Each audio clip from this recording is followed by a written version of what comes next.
Hello, everybody, and welcome to the War Room. Another extended edition. This time, we're going to be talking about the very exciting fight between Sean O'Malley and Chito Vera. So, what I've decided to do, obviously, these guys, there's a lot of different facets, elements, angles to their game. Both very exciting individuals. Lots of different ways this fight can go. What I've done is I've pulled up a few fights. We're going to have a look at a few bits. I'm trying to get used to having this in the screen, so you just have to kind of bear with me. I've got a bunch of different screens pulled up. What I want to start with, we'll start with O'Malley against Terrien Ware. So this is sort of 3 minutes into the first round. Just watch his movement. This is the reason I pulled this one up. This is going to be relevant because Chito Vera is constantly moving forward. He's always trying to get his hands on his opponent. And if you watch the way that Terrien Ware is moving in this one, he's moving with a little bit of frustration because he can't quite close the distance. And the more he presses, the more erratic Sean O'Malley is. Let me just show you this. This is something else he does really nice as well, which we see quite a few fighters using it. It's quite popular in boxing. Watch how he controls that lead hand.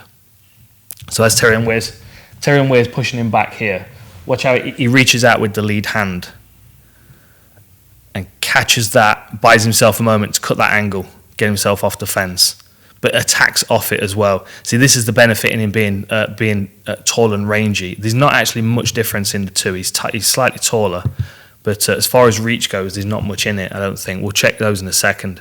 But just watch the way he moves. A lot of the stuff that he's doing, angling off the fence, is going to be really useful because those kind of things. I don't think Chito Vera is going to mind that too much because I think he'll be quite happy to grapple. We'll cover that in a second. This kind of movement where he's backing up, using his head movement to make people miss and then cracking them on the way in. I see this being a really useful element to his game for Chito Vera, who is definitely going to be trying to push forward. There's always a bit of anger and a bit of tension in Vera's game, and I think that may play into the hands of Sean O'Malley a little bit. He's so relaxed, he's so calm. He fights like he's got loads and loads of fight experience, and he's very, very good at making people miss. You see that stomp that he's using? That's what he uses to get people to throw, because when people start to get sick of missing, they start to wait to feel like he's moving into range to try and counter. He's so good at managing distance, even with the smaller octagon, even closed up. Look at this cutting angles there. Really, really nice. So keep that in mind. When this fight starts, this is the Sean O'Malley that we're going to need to see against Chito Vera.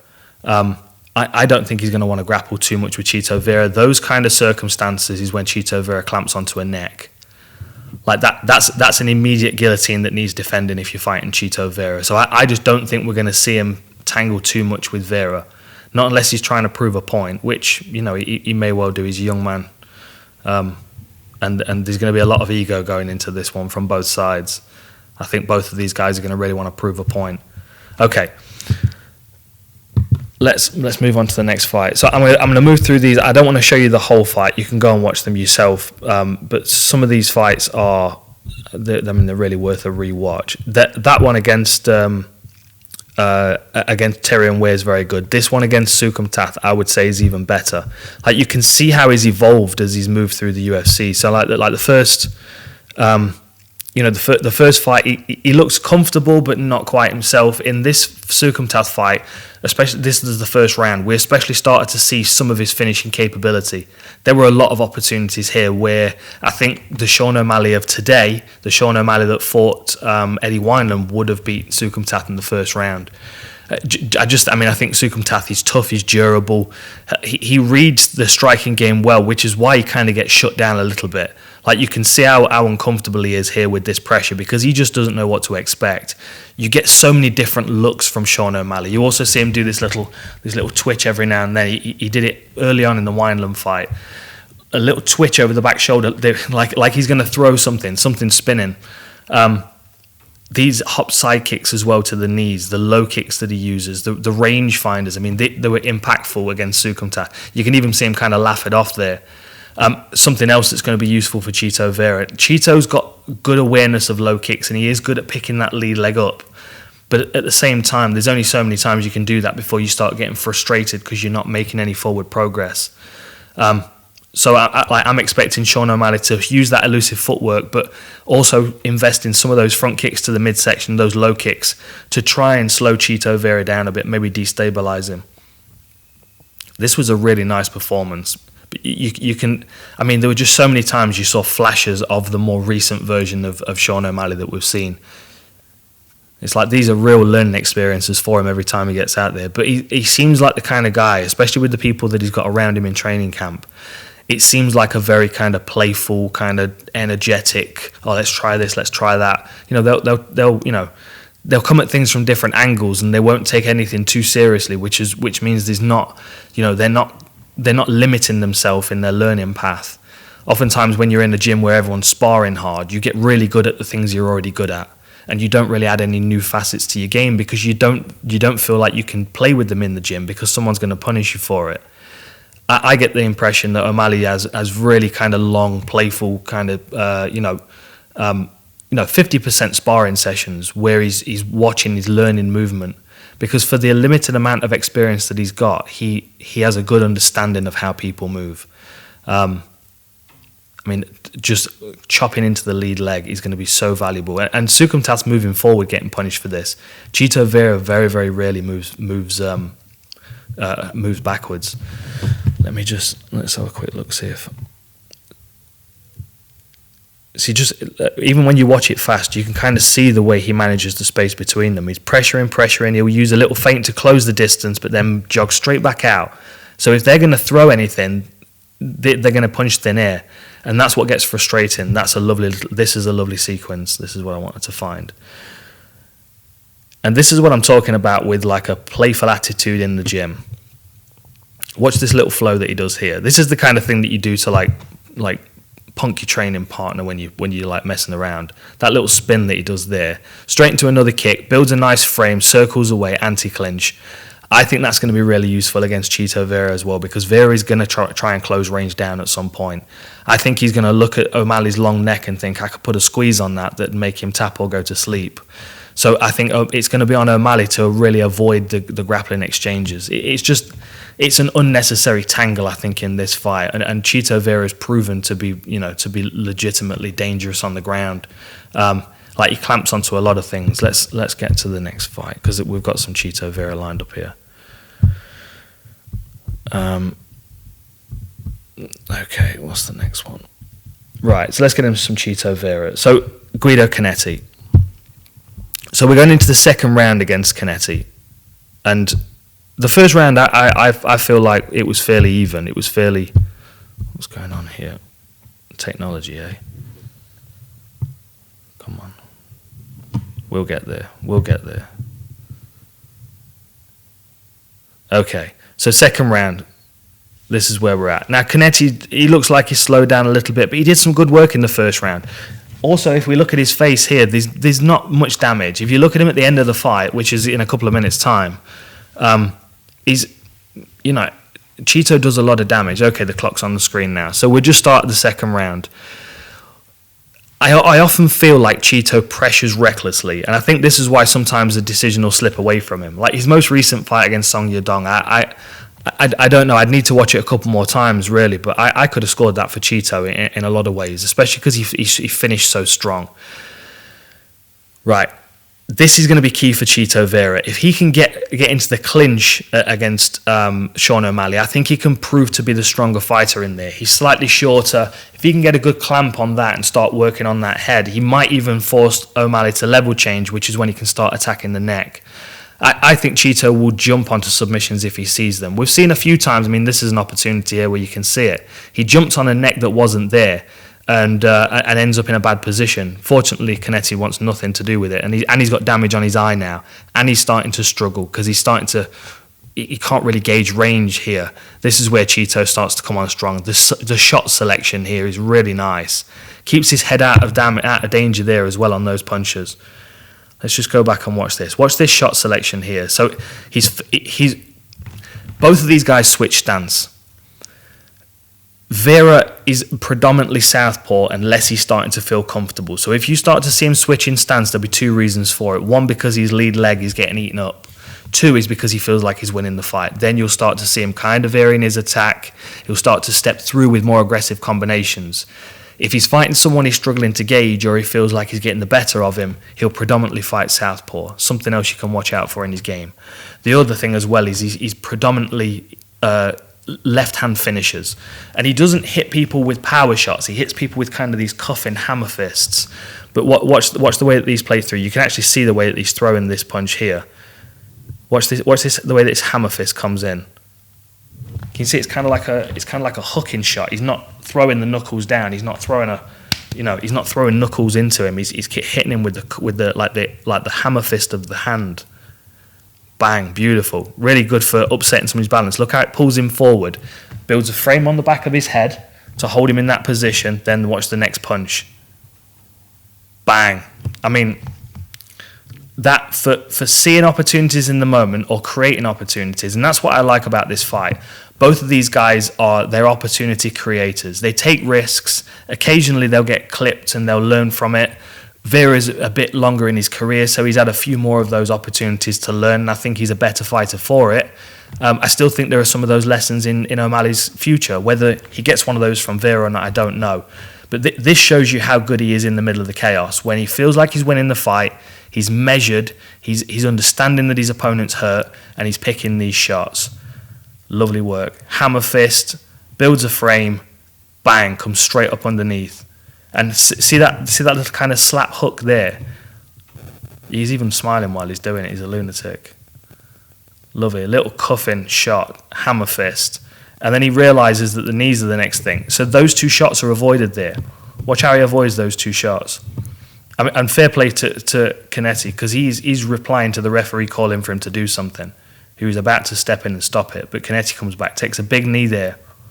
Watch this. Over the back of the head, misses him entirely, tucks his head, sees it coming out of his peripheral vision, tucks his head, over the top, the next one comes up underneath. But see how he brings his elbow in? I mean, these are the kind of things you miss in the chaos. When you slow things down and you watch the nuances of the game, you watch how Vera, first of all, gets his head out of the way of the hook coming over the top. The next thing here, if he leaves his head and body in the same position, this uppercut from the right hand comes straight up under his guard. But watch what he does with this arm as it comes in. He's going to tuck the elbow closer across his center line to guard it. Look at that. That's beautiful. I mean, it just stifles the power in that hook. It keeps control of the head as well. And then he can drag Canetti back to center for more knees. Working the body as well. Something massive. And again, over the top with that hook. Like, slips it. In the moment, he's landing clean shots, doing a lot of damage. I mean, Canetti's done there. He's had enough. He doesn't want to be in this fight anymore. You can just kind of see that takedown was super easy. Super easy. Now he's in this position where he's going to land some ground and pound. What's Canetti going to do? He's going to turn away. He's going to turn away because he doesn't want any more elbows. And there's no hand fighting there. As soon as that, I mean, at what point is his awareness of the arm going under the neck? Right there. Look at that. He knows the attack. That's under. That's done. And Cheeto will attack a neck with no hooks as well. He'll attack a neck with one hook. This is why I also think this is an exciting one, is because if O'Malley leaves himself exposed for a minute, Cheeto will jump on something. He'll jump on a rear naked choke if he's rocked, if he's caught him with a big shot. He'll jump on a guillotine if O'Malley level changes. He'll catch kicks. That's the other thing that we need to talk about. He will catch kicks, and he will. We don't need to go over the replay. He'll catch kicks, and that's another way for him to kind of find a segue into the clinch. This is another thing that we need to. I say that a lot, don't I? This is another thing. Okay. Frankie Saenz, first round finish. This was a nice finish because he walked his way into range and he hit him with a counter shot on the way in. It was literally a jab as Frankie Saenz was moving in, and it shows his killer instinct. It shows the fact that he's not going to allow fighters to recover if they are hurt. Okay, where are we? Good work with the low kicks again on this one as well. So there we go. let's just go back to that. This again, I mean, because of the way that O'Malley moves, if you're constantly swinging for his head, you're going to miss most of the time. It's going to get frustrating.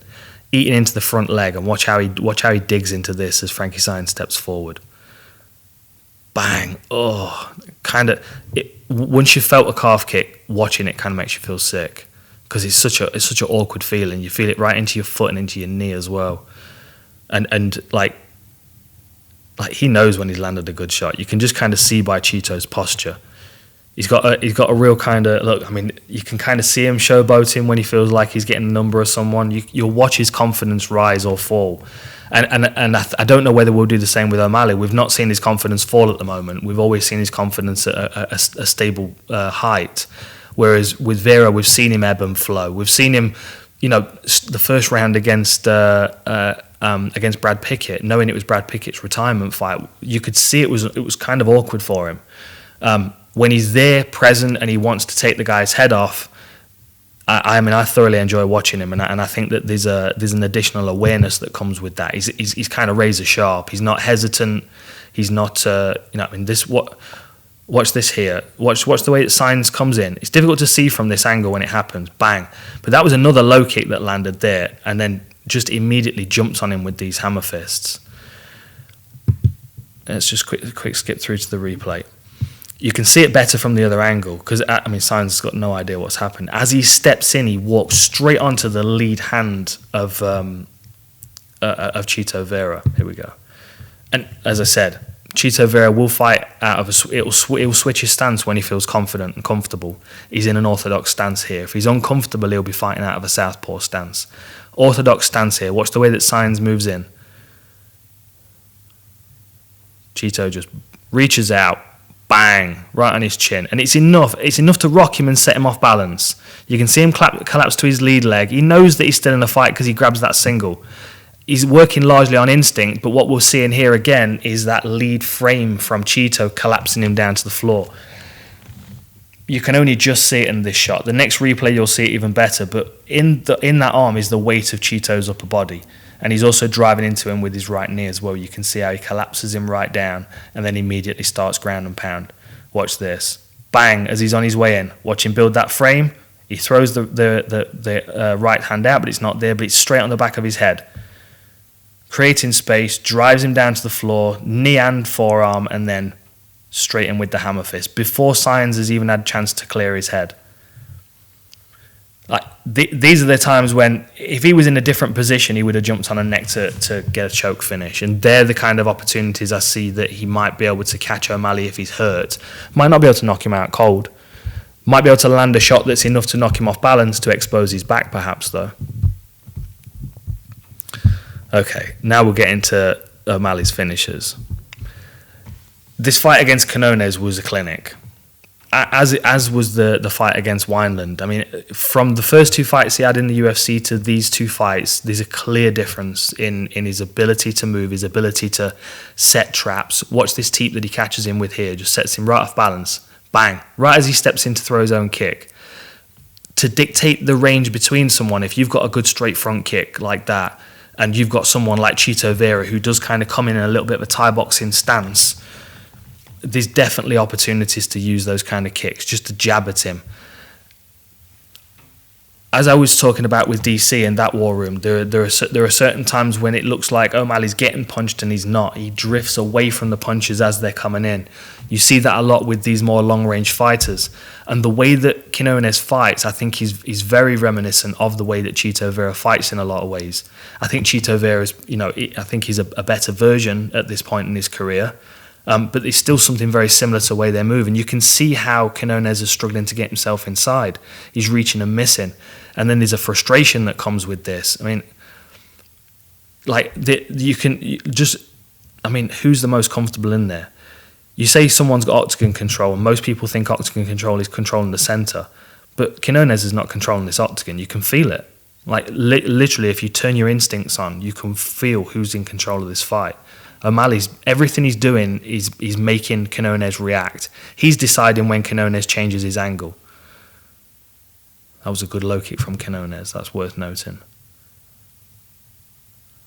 Because that is That is a typical Chito Vera thing. Watch how he steps long. He uses that long feint.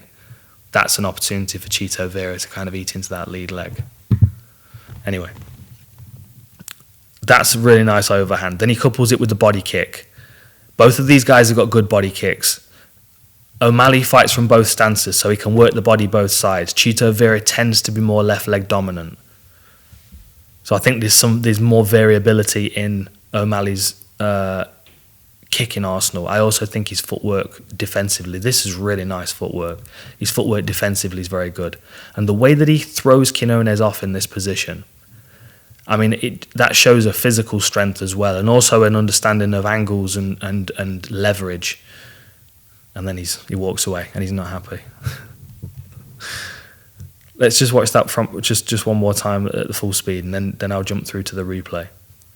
I hope you like these longer versions, by the way. I mean, I sit for hours going through these fights, and I'm just trying to give you a snippet of what I'm watching. And it's easier if I can show you on the screen. So watch how Quinones covers distance here. He's hesitant doing it. O'Malley's constantly changing his angle, so it's difficult to get a read on where he's going to be anyway. Comes swinging in. O'Malley cuffs him with that lead right hook and just throws him to the ground. Waits for him to be off the floor before he steps in for a power kick. In some states, that would have been an illegal kick. In all states, that's an illegal kick. Bum, bum, bum, bum. Legal sometimes. Always legal. Kick him in the head. Bang, beautiful shin. And that is, Quinones is blocking some of that power. You can see how much force is going into that. But O'Malley knows where is he going, where are his options. He's got him perfectly cut off against the fence. O'Malley even knows that if Quinones backs up an extra foot or two, he's still going to catch him with his toes. Something's going to land. Beautiful work. Bang, kicks him right across the side of the forearm and head, collapses him into the fence, and then again, shot selection, uppercut, bang, right across the chin. Lovely timing, lovely uppercut selection, lovely shot selection with the uppercut, and then hammer fist to get the finish. Really nice finish. Shot selection, creating opportunities and shot selection. Let's get into this one. This again just shows a further evolution of his ability. Managing distance again with kicks, something that we saw McGregor do very well before he started setting him up for the hands. The kicks are the segue. That's your first contact. You know what you're getting with Eddie Wineland. He's a gunslinger. He's a hands at the waist, wide stance. I mean, the big moustache helps, of course. But that gunslinger style is like, we're going to take shots at each other and someone's going to go down. Is the attitude of his style, which you've got to respect it. I mean, I love that style of fighter. There's something very Cub Swanson about it as well. Of course, you pay for it, though. I mean, of course, you're wide open. You're baiting people with your head. The difference with Eddie Wineland is he's baiting with his head, and his head's moving very little. Look how little his head is moving when he's stepping. Like, his head largely stays in the same spot. Whereas O'Malley uses his head as bait, but he's also very good at shifting his head away. Like, look how much movement there is there with O'Malley's head in comparison. Like, this is also why Eddie Wineland is struggling to decide which shot to choose, because he knows he's going to punch thin air most of the time. Like, just not confident to uncork anything. And this is the smaller octagon at the apex. Closes him down, throws that, shuts that door, but still just can't commit to anything. Beautiful footwork by O'Malley. Really nice work. Almost like he was born to fight in an octagon. He understands the space so well. So there's a shot that O'Malley lands. I mean, these kicks to the body, again, like I said, they're going to be key against Chito Vera to manage the distance between them. Gets stung there on the way in. He's a little bit lazy by him, but these are good learning experiences. And the hesitation in Wineland meant that he wasn't throwing that with knockout intentions, perhaps. The thing that starts this whole finish off is the right hook after the kick. Another benefit in him using kicks to the body. Let me jog it forward a bit. Another benefit in him using kicks to the body, because that's lovely, and that I think hurt him. You can let me see if I can figure out what it is, what I'm seeing, because when you see someone take a body shot, you can kind of tell when it's hurt them. See, that lands clean, that hurts him there, right? Bang. So the wind's been knocked out of him here. There's a change in Eddie Wineland. Let me see if I can spot what it is I'm seeing. I mean, his posture obviously has changed. See how he brings that arm in real close to his ribs? And then look at he's struggling to breathe. You can kind of see the contraction in his upper body. But O'Malley knows he's hurting with that body shot. And what's nice is here, as he circles away, he's going to throw another body kick to him. He tries to catch him across the chin with that as he's coming in. Beautiful work, just not quite in range. But the body kick here is what sets up the hook. Already hurt to the body. You can see it. You can see how Eddie Wineland's keeping that. Even when he's feinting to throw it, he's still keeping the arm close to his body. Doesn't want to throw it. Doesn't want to leave his ribs. So O'Malley powers in a body kick here. Bang, which he covers. Covers that body kick. I would say he largely deflects that. Bang. But watch the right hook that follows. Post. And that's the thing that I think starts it off. I mean, the body shot definitely hurt him. But he was exposed to the right hook because he was hurt to the body. And now he's rocked. Now he's not all there. O'Malley goes for the big kick. Doesn't quite land. Good work back to his feet. But this Eddie Wineland here is not all there. He's not himself there. If you look closer at this, maybe you can see it on this screen. He's not quite registering.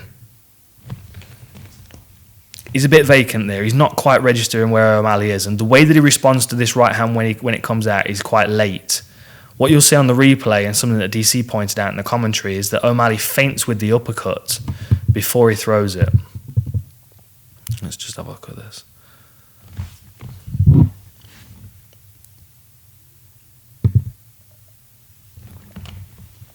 Okay. There's the feint with the uppercut.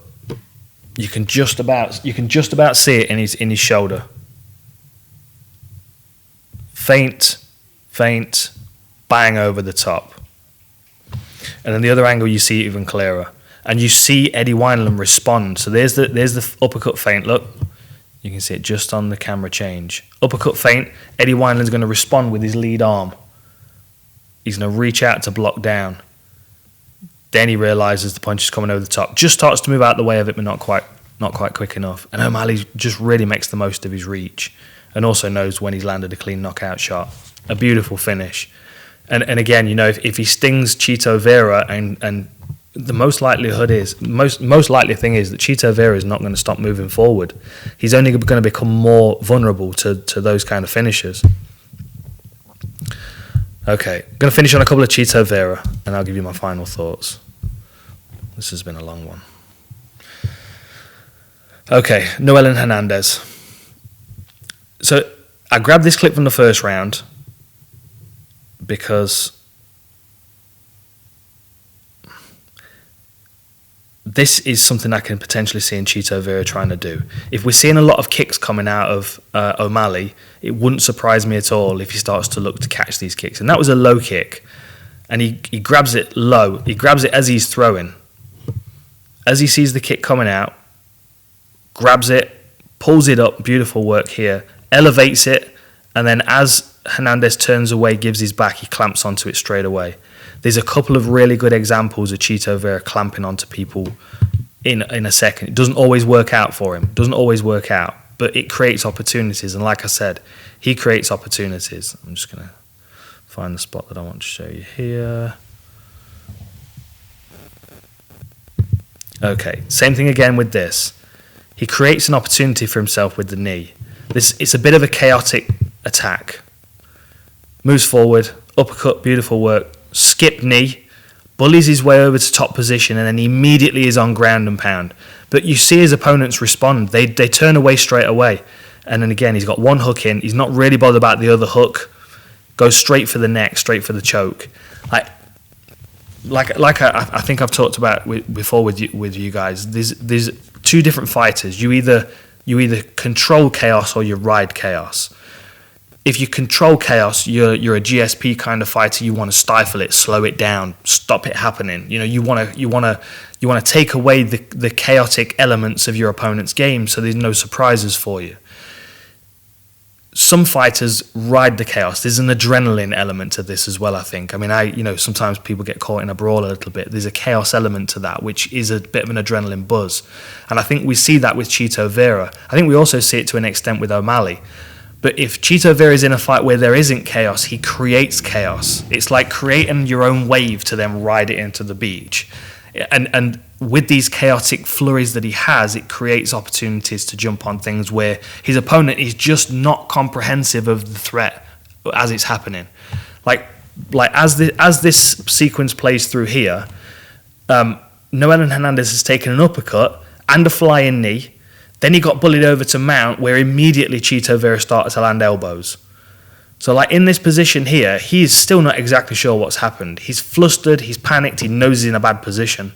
Like, instinctively, if you've got an individual on top of you throwing shots, you're in a bad spot. Like, he may instinctively be turning to roll to his back, thinking that that's his best option, so he's defending that those elbows come into his face, not thinking that he's going to go straight into a rear naked choke. Like, some fighters would get their hooks in, secure the back, then start trying to work to strip the hands. What we're learning in MMA is that there's a chaos element that is complemented with strikes that opens up opportunities like this.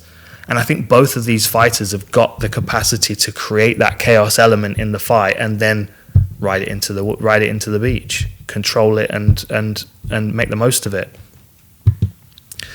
I think we'll finish on this fight. This is a really good example again of him trying to clamp onto something that just doesn't work. But it's creating opportunities. And you can see how he's backing up. He's not exactly sure how to start this fight, but Vera's in his orthodox stance, so he feels comfortable. He's edging his way forward, and he's going to slip off the center line here and clamp a head and arm choke, which he invests in full power. Where are we here?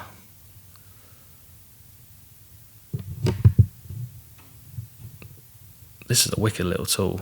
I wish I could control time with it, to be honest. There we go. Look at that. I mean, it's like an animal tackling prey. It's becoming a bit of a Discovery Channel kind of show. This. Watch this. Slips the first one, gets his head out of the way of the next one, but he's left his arm on top. It's lovely work. It's lovely work.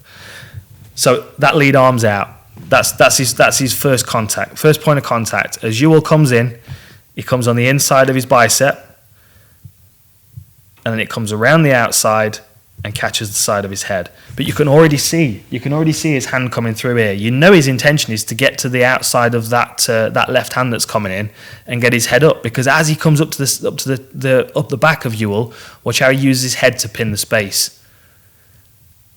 Head and fist are right together. He's holding him in that position while he chases that circle to try to close that down. Then he gets a beautiful head and arm and just rolls with it, just rides with it. His priority is the head and arm. His priority is taking oxygen away. It doesn't quite work out because Ewell is scrappy and he bullies his way over into a guard position. And to get a finish from here, I mean, you have to have a hell of a squeeze to get a tap here. And most in an MMA fight, most of the time that's not going to happen. That's more of a submission that you'll get like in training, you know what I mean, when people have not got quite as much adrenaline. It's a straight footlock kind of submission, in my opinion.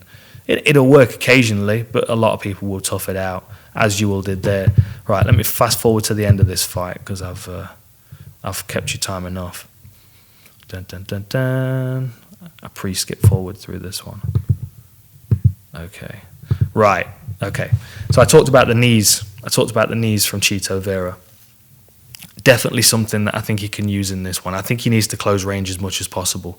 I think he needs to limit the movement of Sean O'Malley as much as possible, and the aggression of Chito Vera is going to help him do that. It will only be counterproductive if he's not logical in his aggression. You need to be calculated in the way that you're taking the octagon away from someone. If you follow them, the octagon's endless. You can walk in a circle forever. If you paint them into a corner, you can eventually take that movement away, especially with the low kicks. Then he starts having these chaotic scrambles where he can work his way into a clinch for knees, maybe expose necks and those kind of things. But the chaos element that Chito Vera brings to it, I think is going to be very, very valuable in this one.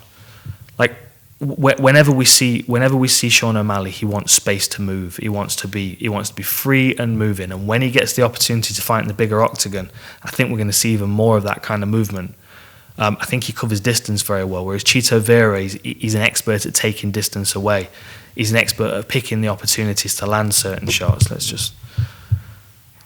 You can just see Ewell fading because there's no breathing room here. I mean, literally claustrophobic. There's no space to breathe. And when he's making an effort to do something to keep Chito Vera back, it's just not working. Again, with the skip knee. Creates opportunities. Doesn't even necessarily need to land clean. Bang. Skips his way into range. Then he's in. Head position. Nasty positioning with his head. Already restricting the air of Andre Ewell while he starts to take knees into the body. And the variety of the work again. Beautiful elbow on the break there. Chases him down. Stays close enough to him to land, but comfortably enough at range where he can get out if he needs to. Just punishing work here. Really nice work against the fence. And this, again, I think if he can get himself into this range, he's going to take shots to do it, no doubt. But if he can get himself into this range, this is where he can start to really have an effect on Sean O'Malley. I mean, we're talking later rounds. I can't see him doing this in the first. I think he's going to struggle to get close enough to him. Attacks the neck, drives him into the fence. So think about this. It doesn't finish it. Doesn't necessarily need to, because the panic that it creates in Ewell, who's already gasping for air, already running out of gas.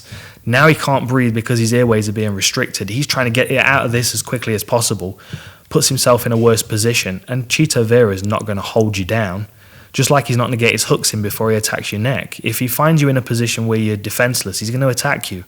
And that finishing capability is what is so interesting in this one. Because, you have to make mistakes all the way through your career to learn. Some fighters don't let you make a mistake and get away with it in the same fight. If you make a mistake against Chito Vera, you have to make that correction in the next fight. He doesn't give you an opportunity. That's why I find this one so interesting. Okay, in short, O'Malley's got to manage range with his head movement. If he can use his kicks to manage that range as well without them getting caught, that's going to be really valuable to him. He's got to use his head as bait to start drawing Chito Vera's aggression and start to punish him for it, using that elusive movement and cutting those angles against the fence so he doesn't get pinned down. I think the smart thing to do is to avoid the grappling exchanges. It's just an unnecessary tangle with Chito Vera because I still don't think we're seeing the extent of his ground game. For Vera, it's about eating away at the space in front of him to limit what Sean O'Malley can do, the space that he's got to work with. He's going to take some kicks. He's going to probably take some punches. He's got to try not to get too frustrated so he starts chasing.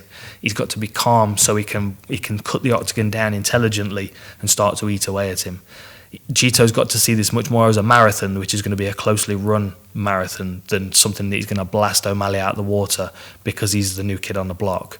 There's going to be a bit of Chito wanting to prove a point over Sean O'Malley. And the more O'Malley has success, the less Chito's going to be able to control that want to get his hands on him. Chito jumping on submissions might work out in his favour. It might also put him in really bad positions. I don't know whether he's too bothered about those bad positions against Sean O'Malley, but it's still something worth thinking about. As I said, Sean O'Malley's improving from one fight to the next, and we're seeing big improvements in his game. I don't know what to expect in this next one. I mean, we've seen him do flying triangles that have not worked, but they might work this time around. With a kid that creative and that playful in the gym, I think he's going to grow a lot quicker than some of these older boys that are kind of still, they're grinding a little bit. There's a bit of a grind in the way that Chito's gone about his career, whereas Sean O'Malley's riding the crest of a wave right now, which it seems to have enough momentum to get him into the top 5. This is going to be the test for it, though. Enjoy the fights. I hope this has made a lot of sense. I'll see you next time.